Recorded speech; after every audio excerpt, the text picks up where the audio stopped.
กินข้าวต้มใส่กระบูมอีสานบ้านเฮากันวันหนึ่งให้เป็นเขาสองรองบาทที่สองเป็นเขาควายตู่ควายตู่ควายตู่ควายตู่ควายตู่ควายตู่ควายตู่ข้าวต้มของดีแซ่บหลายในงานบ้านใดก็ต้องห่อข้าวต้มตรวจนาคบายสีแดงดอกตรวจนาคบายสีแดงดอกพี่น้องร่วมกันจัดงานร่วมกันจัดงาน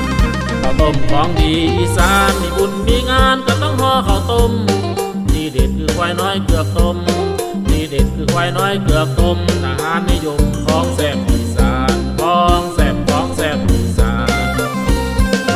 ข้าวต้มอยากให้แซ่บหลายคุณย่าคุณใจก็ต้องใส่ถั่วดำเด็ดพ่อแม่พาทำเด็ดพ่อแม่พาทำมาเลิกความคำมา